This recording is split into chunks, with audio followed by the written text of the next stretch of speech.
Behind the book from Beau Rivage, the Mississippi Gulf Coast, Gill Alexander for the Vegas Stats and Information Network, Jay Rood, Vice President of Race and Sports, MGM Resorts International, on the road, Jay, once again. Once again, we've been on the road a lot to start the football season here. Legalized sports betting, I'm told, this is the word they were using, jurisdicted here in Mississippi. Yes, August 1st went live with a gorgeous sports book.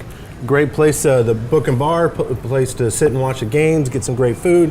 And we've got, one of the foremost authorities, one of the gentlemen that runs this property, he's the glue behind everything that happens here at the Beau. That's right. Brandon Dardo, Vice President of Marketing here at Beau Rivage. Thanks for being with us. Yeah, appreciate having you guys down here. Thanks for coming down south. SEC country. So SEC country. It's here. We're glad to finally have sports betting on tap, and we're starting off with a bang. Massive LSU Auburn action here last week. That's right. I'm an LSU guy myself, so I was happy with the final score there. And but yeah, this place was rocking. We had half this facility was full of LSU fans, the other half was full of Auburn fans, and so the back and forth and that whole experience of the sports book, man, no place better. Not sure there were too many Auburn fans making wagers because we didn't do so well in that game here. Yeah, so I like it. Sometimes they're louder, right? Yeah, we got to give a little bit back every now and then. So if it's on the home team, one of the home teams, it's okay. But yeah, the action's been really good here. Will Hall, the manager, was telling me that they've got a really having some line management. They've got so much excitement going on with people wanting to come and bet. And it created the atmosphere that I think people were looking for. Like what we've had out in Vegas for years.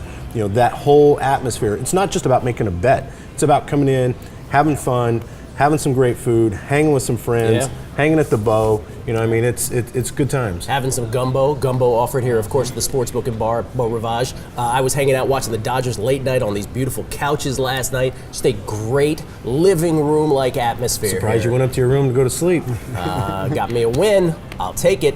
Appreciate it. We're going to do all kinds of things here for the next day. College football, pro football, week 3. On Behind the Book, brought to you by the playMGM app, live right here from Beau Rivage in Biloxi.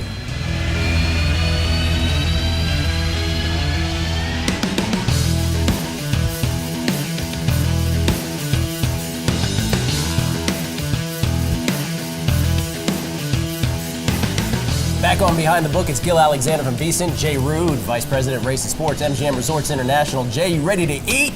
Ready to eat, yeah. Look at this. It's unbelievable. Barbecued pork nachos. Mm-hmm. We got a pizza burger. And, of course, chili cheeseburger. What's a visit to Mississippi in the South without some gumbo? I'm going to dig into that in a little bit. Onions, bell peppers, and celery. They call it the Holy Trinity in the gumbo. There you go, whatever that is. When they do Behind the Book show, they're going to really focus on this episode. I'm sure they will. They will. Yes. You want to talk some college football? Let's do some football. I'm sure there's plenty of people that, think we're watching a food show. That's right. We're actually going to talk some football. We are some not SEC football. That's right. We're not in the Bayou. We're not in the Delta. We're on the coast here, as they call it, at Beau Rivage, which loosely translates to "this place is awesome." Yes, not loosely. It pretty much translates. I think it's beautiful shore if you're scoring at home, or the Beau. Mississippi State at Kentucky. Mississippi State favored by 10.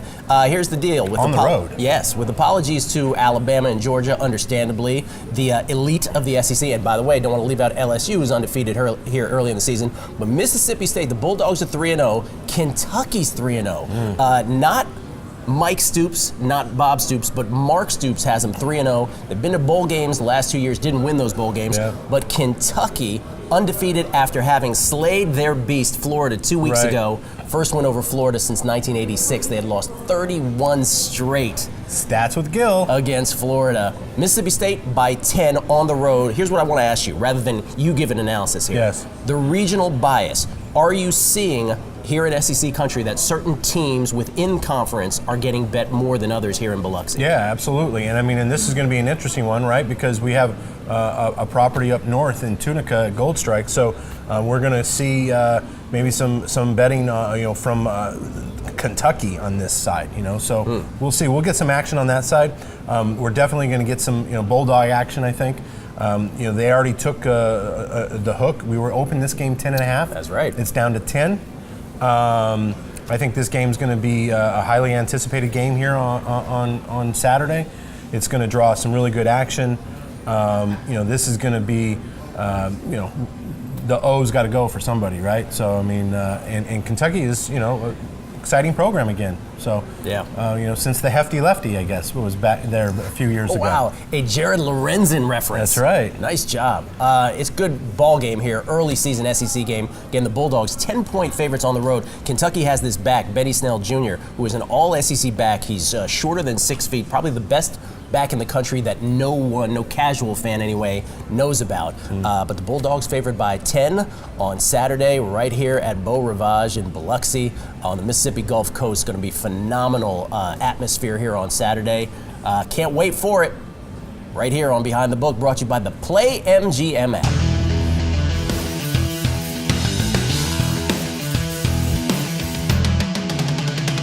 Behind the Book, not only college football, pro football as well. Gill Alexander, Jay Rood. Some regional bias in college football we talked about. Yes. But what about the New Orleans Saints, the pro football team of note here? Yes, there is some regional bias there. A lot of backing of the Saints. Unfortunately, hasn't gotten anyone to the cashier window so far. No, not against the spread it hasn't. Not against the spread, but they love the Saints down here in the South, that's for sure. We're seeing a lot of action to them. I would imagine it's going to continue.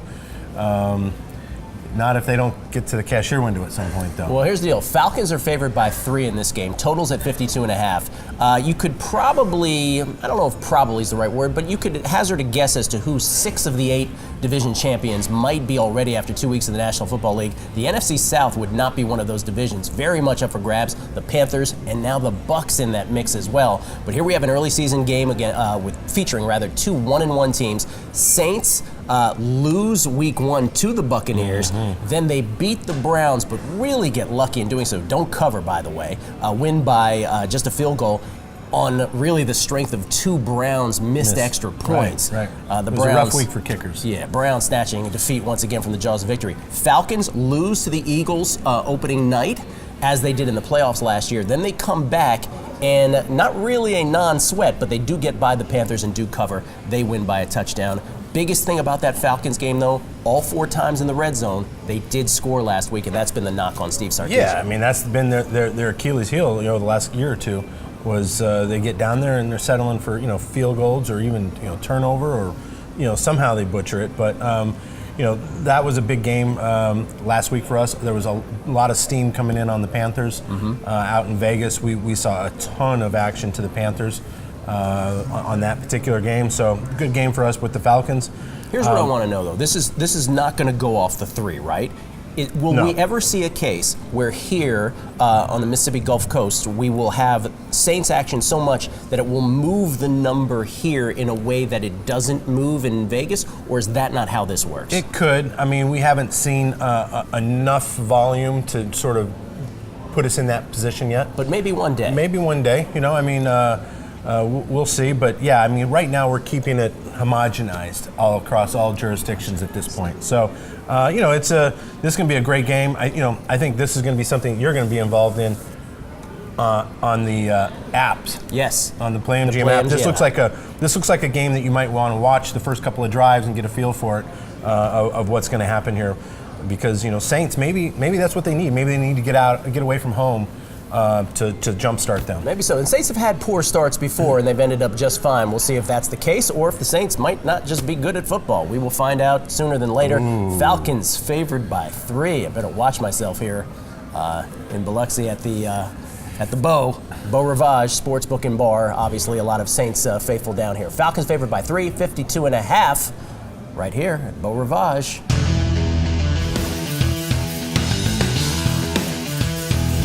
Back on Behind the Book, Gill and Jay on the road in Biloxi.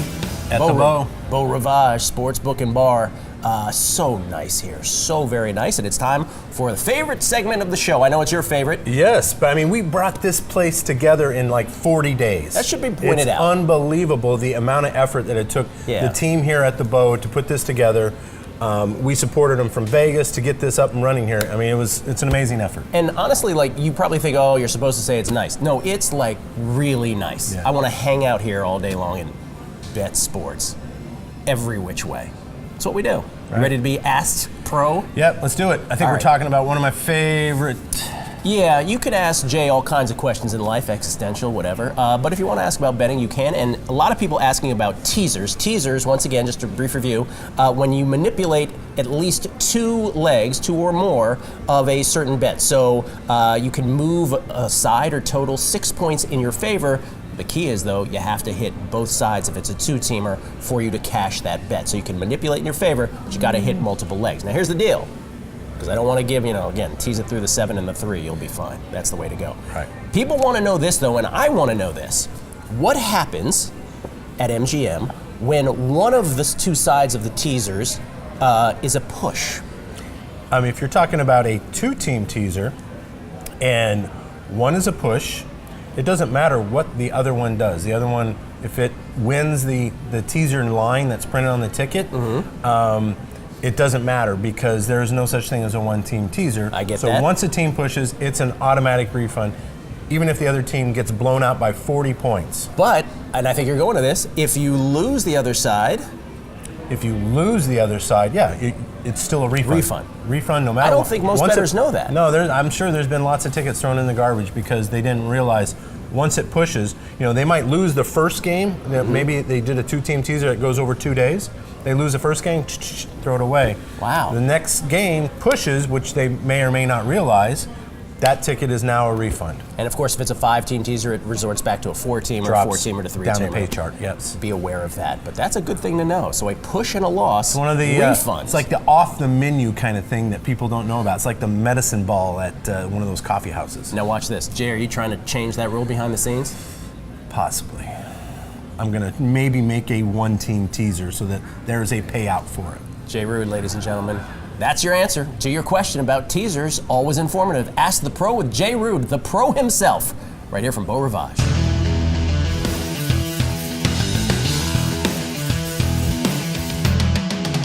Back at Beau Rivage Sportsbook and Bar here in Biloxi, Mississippi, the Mississippi Gulf Coast, the beautiful Mississippi Gulf Coast. Gill Alexander, Jay Rood, go ahead, do your beer spiel. Why is yours dark and mine light? Oh, well, I mean, they knew. Obviously, the more manly beer goes to the more manly man. Even though I can't grow a beard like you, you've got a nice, so happy nice, that he nice got beer. to say that. Yes. Let's talk pro football again, shall we? It looks great too. San Francisco 49ers, 6.5-point dogs at Kansas City. Yes. I think you broke a law right Pat there, Mahomes. by the way. Yes. So first of all, San Francisco, 1-1. Jimmy Garoppolo, maybe not the second coming. No. Maybe they have revealed that. I think it's been tempered a little bit. Little bit of the hype tempered there, and Garoppolo, by the way, saved by a flag on the defense. Could have been a real goat last week against the Lions, and Niners could have gone 0-2, but 1-1. And then the revelation that is the Kansas City Chiefs and Patrick Mahomes. 10 touchdown passes, first 2 games, no picks. 6 touchdowns, no picks last week against the Steelers. He had more touchdown passes than incompletions in that game. He had more touchdown passes than the Chiefs had third downs in that game. Chiefs favored by 6.5. Are you getting a lot of future action all of a sudden? Oh, on the Chiefs? yeah. Future action this week. We lowered them down a little bit. I think I want to say to win the AFC, they're somewhere around 6-1 right now, maybe 11-2. Man, throw some fractions out there. It's very good. Yeah, we're seeing a lot of. I think a lot of people are starting to believe in Mahomes, and you don't let Alex Smith just go away unless you think you got something in the chamber. And they've got a kid that can just, as the kids say, dropping dimes all over the field. His ball just floats into these guys. The quarterbacks that do like 7-8 yard little crossing screens. Yeah. He's doing them like 12 to 18 yards. It's ridiculous with high accuracy, and his receivers are. How big a turnaround is this, right? He's thrown it to, I don't know, I thought I saw some stat, you're the stat guy, but like 9 different receivers or something over this couple of games. Yeah, those 6 touchdowns last week were 5 different receivers. Yeah, and not one single wide receiver for Kansas City, like a year ago, caught a pass. Yeah. A touchdown. It was ridiculous. How much has turned around? It's amazing. Mahomes, whose dad played Major League Baseball, strong arm for sure. Yeah. However, there's always a but. The Kansas City defense has given up over 800 yards of offense to opposing offenses, but you have to ask yourself, is that because the other teams are in catch-up mode at all times? Yeah, probably. I mean, that's kind of what's been going on. I mean, the first quarter or so, they're right there. Well, I mean, they were with the Steelers, and then there's some separation just came. But yeah, there's that factor for sure. So that might be deceiving for sure. Here's what I would say to bettors though for this game: if this were pre-flop before the season, this spread would not be anywhere close to what it is. So recency is real. It's a big deal. Yeah, this would have been 3. It would have been 3. Yeah. And instead it's 6.5. Is there value in that change? You have to ask yourself that. Chiefs favored by 6.5. Highest total on the board as well at 55.5 in Kansas City, right here on Behind the Book. It's the Sports Book and Bar at Beau Rivage. Lovely, beautiful sports book here in Biloxi, Mississippi. Gill Alexander, Jay Rood, Tom Fazio designed golf course out there. Yes. My hotel room looks over MGM Park, where the AA Brewers affiliate. Shuckers. The Shuckers. You know what that's about? In tribute to the wonderful history of oysters here. Yes, right. On the Mississippi Gulf Coast. Little fact you didn't know that. Jay Rood dropping dimes, by the way. Do you know what that meant earlier when you said that? No. I didn't think so. All right, Chargers, 7-point dogs at the Rams. The Rams, we talked about the Chiefs last segment. Yeah. The Rams, universally considered right now the best team in the NFL. Yeah, they're becoming a problem for me. Oh, liability on the Rams in the future market? Well, future market, every week, we're starting to see just sort of blindly betting the Rams because, I think you're going to see this kind of look similar to what we experienced with the Patriots a few years ago when they went undefeated. You just kept having to raise the point spread higher and higher and higher just so that you could maybe back the public off a little bit. Problem is once you start doing that, then the sharps, like you, thank you, get involved and start taking some of the value away. So I think this could get if we get a third straight cover here and they look good again. I mean, this is going to start really their power rating is going to start moving up, and you're going to see this. I mean, and not a small adjustment. We're not talking a half. We're going to be talking like field goal adjustment, right out of the gate. Which in the first 3 or 4 games, that's almost never happens that you're adjusting, a point spread that quickly, and that aggressively. You said field goal right there. The one thing about the Rams, Greg Zuerlein still out for the Rams this week. They could work around it against the Cardinals last week, but they brought somebody in to replace him, one of the NFL's elite kickers. So that would be a check in the Chargers column, if you will. 2. They might do that again. That's not a problem, right? But we talked off air about how Alabama, talk me off just betting Alabama blindly every week in college football. Might it get that way with the Rams if we see a couple more weeks of them just covering spreads easily? Oh, yeah. I mean, it's a 2-team parlay, Alabama to the Rams. I mean, that's going to be like a few years back, we had, there was 3 teams that were just covering constantly. Patriots, Colts when Manning was there, and the Steelers. I mean, that was a 3-teamer that you could have cashed for like 5 straight weeks. 2014, 13, something like that. There's some trends that are emerging that kind of look like we're going to maybe be in that boat. I mean, we've had a great couple of weeks, but there's going to be an ugly week on the horizon. I know it's coming. When 3 or 4 of these teams, the public really starts to gravitate towards them. Rams getting awfully public, awfully Patriots-ish, Alabama-ish for the casual bettor. Right now they're 2-0. Chargers coming into town. I can just see Phillip Rivers throwing it into a scrum and then screaming at his receivers. Yeah. I can already picture that happening. I mean, as you know, the Chargers is a fickle community that backs them. That is for sure a fickle, defeatist fan base as well. We've had a great time here in Biloxi. Absolutely. An absolutely gorgeous venue time to here eat. at Beau Rivage. It is time to eat for many, Jay. It is right here at the Beau. Thanks to everybody for having us down here at the Sports Book and Bar at Beau Rivage, brought to you by the playMGM app.